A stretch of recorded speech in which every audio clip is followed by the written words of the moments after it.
Kash, what's up, my dude? We've been talking about Alexa spitting out and vomiting out Kamala Harris ads and refusing to say anything about Donald Trump. Just maybe your takeaway thoughts on all this. Seems like everything that's happening right now is total desperation in the Kamala camp. So I have one question. Alexa, why doesn't Benny and his swinging, commanding crew of Buccaneers have their own pirate swag? I haven't heard an answer that's acceptable to me yet. So Based Apparel is going to create a Benny Buccaneer crew swag t-shirt. And we're going to send you options. And you can love them or hate them, but we're giving it to you. Okay, good. All right. Done. That's exactly the answer I was looking for. Okay. No, it's great to be with you. Look, I don't care what Mark Zuckerberg says. He's full of shit. And when he's like, oh, I'm not going to dump 400 million this time into this and that and the other thing. You think that guy's not going to spend $1? I missed the part where he promised he wouldn't spend any money in the election in any way whatsoever, funneling it through a C4 or one of his zillion alternate universe companies or programs or other people that he'll pay out to do it or consultants. That's hot garbage. The other thing I didn't hear Mark Zuckerberg say when he had the opportunity was, none of my platforms, Facebook, Meta, Insta, whatever, will participate in any censorship whatsoever leading up to this election when the FBI asked us to hide the truth. He could have said that. He could have guaranteed that. And he didn't, because he knows his companies are in the book and in the bag for the government gangsters at the DOJ and FBI and Kamala Harris. These people pretend to take these lofty positions of morality, and they are the most immoral people on planet Earth, and the mainstream media rewards them for it. I'm not going to fall for it. We got to fight hard against this censorship regime, and you bet your bottom dollar Facebook is coming in hard with the same level of lies that they did last time. They're just going to cover their tracks better, and they're just going to say, oh, we don't need the FBI this time. We're just going to bury everything good about Donald Trump. And if I'm wrong, I guess we can just ask Alexa. Yeah, that's right. Yes, yeah, I can say. So if you're right, however, and if we do win in November, and if you have an opportunity to look into this, Donald Trump's already talking about government accountability here. Facebook CEO Mark Zuckerberg is out recently with a letter saying it's the Biden regime that forced us into this censorious into all of this, and that we regret it. I want to get your take on this letter, and also how would you stop it? Look, this is pure hypocrisy at its finest. The guy got caught, and you got to give him some credit. I don't think he's thinking of it on his own, but his consultants that get paid like $1 billion a year probably told him, hey, you got to go out there with a letter that makes you look like you are a contritious person and you are sorry for what you did, but you're not, because all you care about is money and your ego and winning. And that's not what Donald Trump stands for in his eyes. And then he wants to preempt, let's say Donald Trump wins, which obviously we hope he does. He wants to preempt ever being investigated for any of the acts that we have caught him doing, which may violate the law. And he's now saying, Joe Biden made me do it. Oh, really? The 81-year-old senile guy made you do it at Facebook? He called you and gave you a thumping over the phone while he was, in between bubblegum drops? I mean, this is ridiculous for one of the smartest guys on planet Earth, but it is tactically smart. So he can go out there if Donald Trump wins and say, look, we came out clean. We want to help. It's like the FBI when they got caught with Russiagate. No, we're here to help. We don't want to do anything wrong ever again. We're just going to spy on you some more, and we'll tell you about it 5 years later. But for the public, we're at fault. So, again, would this constitute illegality? To me, and I'm no expert in FEC law, but as I was sort of thumbing through what illegal in-kind donations look like, having a little miniature robot demanding you vote for Kamala Harris in your home when it refuses to say anything about President Trump, and then vomiting out like a slobbering, grotesque Kamala ad that seems like $1 billion in-kind donation by Amazon to Kamala Harris, and it seems illegal to me. Look, the situation is equally applicable to Jeff Bezos, right? Yeah, we're talking about Zuckerberg, but let's talk about Bezos. I missed the part where Bezos came out and said he's going to have none of his companies, Amazon, the Washington Post, and what else, interfere with the election and censor true information whatsoever. He didn't do that. And now you have his machine, Alexa, basically, listen, Alexa is not AI in the true form. Someone has to program that answer into Alexa. It's not like it's working at quant computing levels to actually generate an answer on the fly.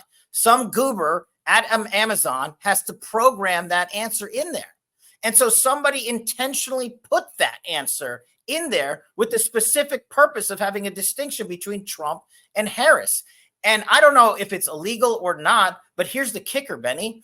Amazon and Bezos have a ton of government contracts, especially in the defense sector space, in the national security space, and the cloud space. So maybe we take a look at those if these guys don't want to come clean about everything they've done to rig and censor an election.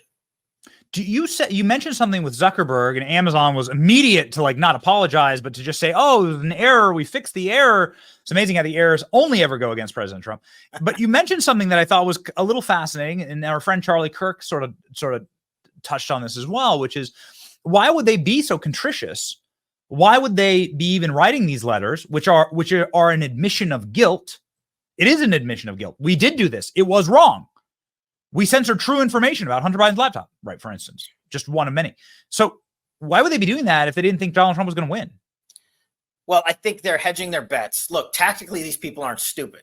They own two of the largest companies on planet Earth, and they're not going anywhere anytime soon. And they're heavily invested in government contracting. Heavily. I would know that. I ran the DOD and, other places. And so they're smart. Look, if Biden and Harris, Waltz, whatever, if they win, free reign. These guys are going to have a party for the next 4 years, right? So it's not like they have to plan for that, okay? But what they do have to hedge their bets on, and it's going to cost them a little bit of their fortune, is in case Donald Trump comes in, so they can publicly go out there and say, "Oh no, we weren't the evil. You took out the evil Biden, Harris, Waltz administration. We no longer will work for them and do their bidding. We'll do what you say." And what needs to happen is what I put in my book, Government Gangsters, and I think President Trump alluded to making Elon Musk the head of this accountability division that I want, which is like this, what I called it, the Truth and Declassification Office. It can have whatever name it wants. And if Elon wants to run it, that'd be pretty cool. But how about we get out every email and communication Zuckerberg has had with this White House and every government agency and everyone that's worked for him? And the same thing with Bezos, and the same thing with every defense contractor and their CEOs, and the same thing when they're talking about war and getting a big government contract to fund more jets and fighters for other people instead of our veterans. I want this information out, not in a congressional hearing where it's read back to us in summary. I want an office stood up to 24/7 pump the documents out. And then we'll find out exactly who is contrite and who is putting on a show. And I think we'll see that Zuckerberg and Bezos are putting on a masterclass performance in tactical strategy. And they're hedging their bets because it's going to be a tight race, Benny. It is going to be a tight race.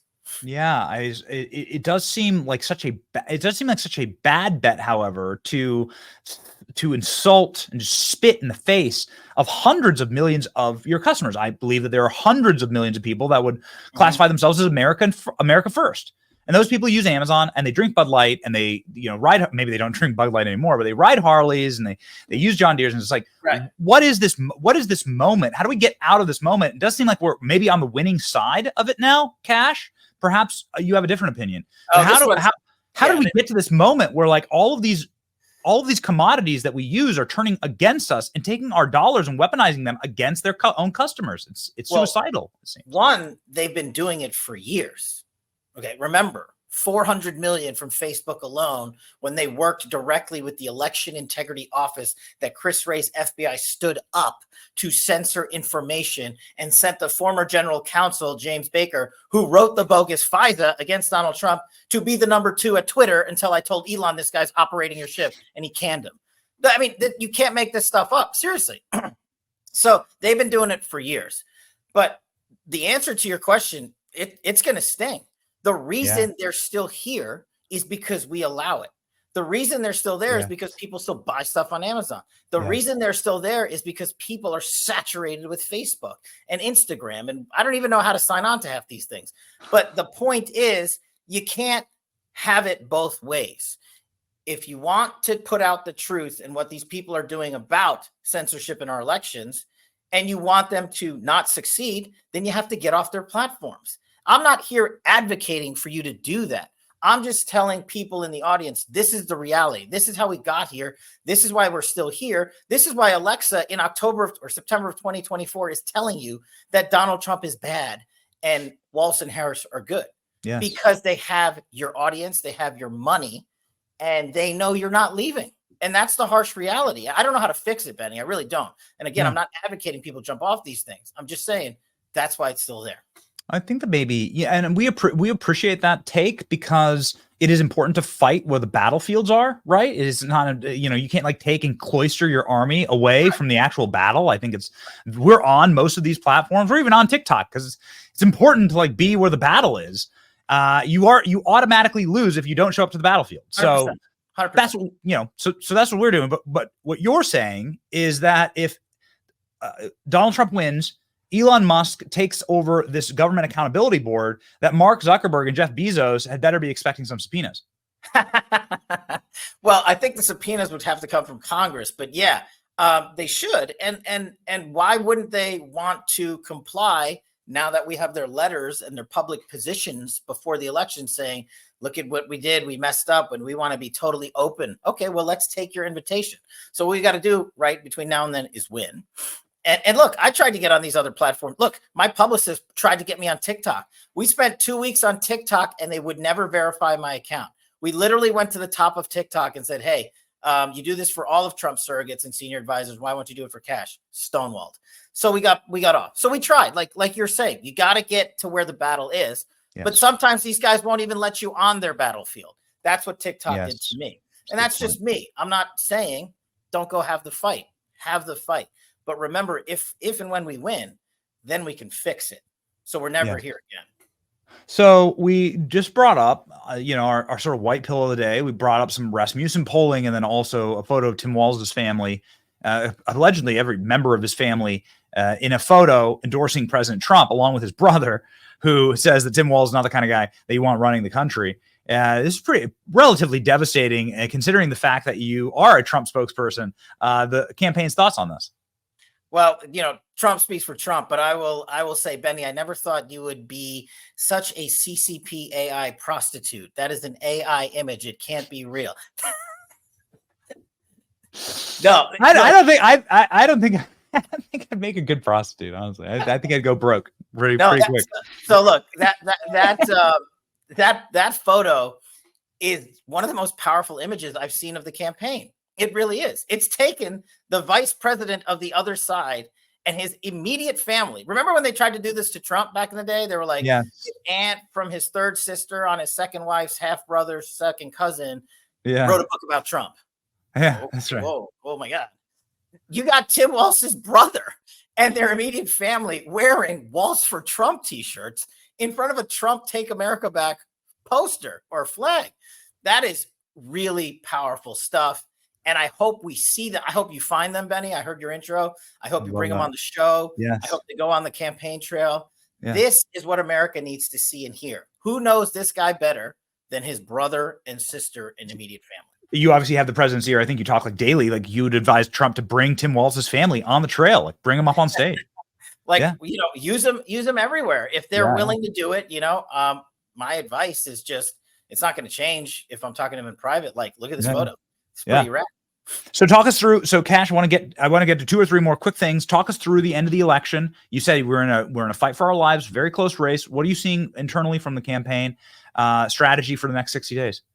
So I don't know if you guys know this, but the campaign launched this Trump 47 initiative, which is surrogates around the country speaking about specific issues, economy, healthcare, education, national security, defense. So that's going to keep going. I think it's really smart to take that on a parallel track while Trump and JD are doing their thing. I think it's really smart. And I think locally, the Trump 47 force missions are what they're called, is we're taking county leaders, county by county and swing state by swing state, and doing these Zoom interviews and Zoom calls with the people that are going to protect election integrity, that are going to go out there on the polls, that are going to go out there on single issue matters for their counties. And it's really cool. I've done a few of these. It's really cool to engage them directly. I just did one in Nebraska, and we're going to keep going around the country. But it's a way for people, because everyone always asks, how do you get involved? TrumpForce47.com. Get over there, pick an issue you care about, get with the campaign, get on the ground for the next 64 days, and pound it mercilessly till we win. Yes. Okay. So advice to Trump. I'm sure you're in the war room for these debate block and tackles with Tulsi Gabbard. Advice to Trump during the debate. Look, I think the president is the best debater we've ever seen. My advice to him was be like, don't listen to anybody but yourself. Yeah. You're the one that got us here. You know national security, you know the economy, you know the law, and you know the will of the American people. And if he shows them that, like he shows himself on the campaign trail on a daily basis, there is no amount of prep that Kamala Harris can do. And there is no amount of earpiece, headphone games, whatever she's got rocking into that studio on that day that she can play that is going to overcome President Trump.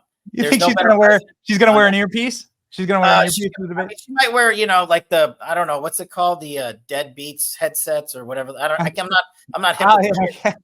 You're talking about what she wore walking onto the plane. Yeah. I'm talking like, does she have like a little earpiece in for the day someone feeding her the answers? Maybe both. Probably. Yeah. Probably. Maybe you could whisper in her ear. That would be cool. I just say, I'm speaking. Okay, excuse me. I'm speaking. Okay, so finally, Kash, we got to chat about your brand new book, Plot Against the King 3, The Return of the King. It's incredible. My kids read them. My kids got them. It's a beautiful book, and it's a really fun, actually, story. You got a brand new one out? Let's chat, man. No, thanks so much. It's launching on the Benny Show. First time ever. PlotAgainstTheKing.com. Plot Against the King 3, The Return of the King. We finished the trilogy. We promised you a trilogy. The first book, Plot Against the King, was Russiagate for kids. The second book was Plot Against the King 2, Election Integrity. And the third book, of course, it's going to be The Return of the King. The MAGA King, Donald Trump, takes on the DOJ, the dragon of jalapenos, and takes on the Adam Schiffs of the world in a shifty night and goes throughout the realm and the kingdom and secures this election for America and the world. It's pretty awesome.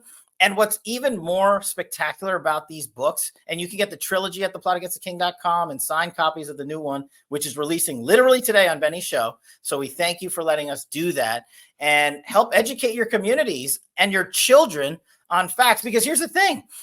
Apparently, the mainstream media thinks when I write a children's novel in medieval times with knights and court jesters, that's Kash Patel pushing conspiracy theories. I literally had an editor at the Wall Street Journal call me and tell me the justification for their title, that Kash Patel pushes conspiracy theories, is a fictitious children's book. They admitted that.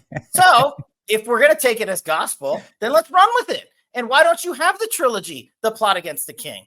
Buy it for the holidays. Buy it for Christmas. We're only doing a limited run of Plot Against the King 3, and we're going to have a great time.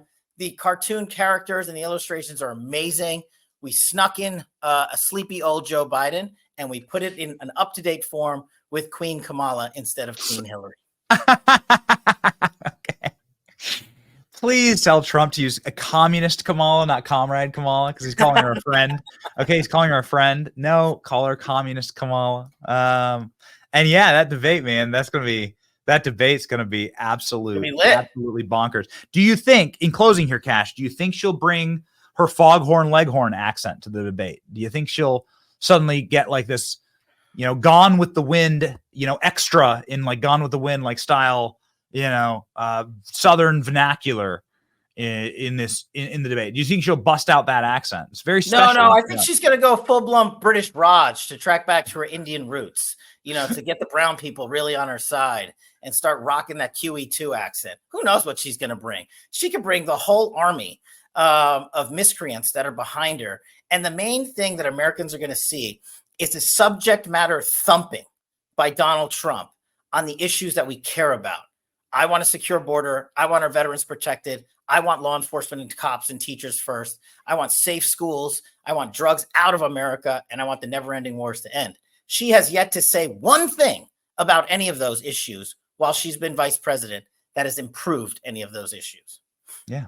I mean, it's the fake. King has emperor has no clothes. It's a fake candidate. It's a fake candidate. It's not real. It's not real. But just a reminder: the most real thing is that the deepest Southern accent you can possibly find, the most affected, deepest Southern accent is in Montreal, Quebec. Just an important reminder where Kamala was raised. Okay, so just a reminder, to all of you. Kash, you're a hero to the Republic. Everybody, go follow Kash on Truth Social, and make sure that we support our allies. 1.26 million Americans, can't be wrong. Kash Patel, the man himself. Thank you, my friend. See ya.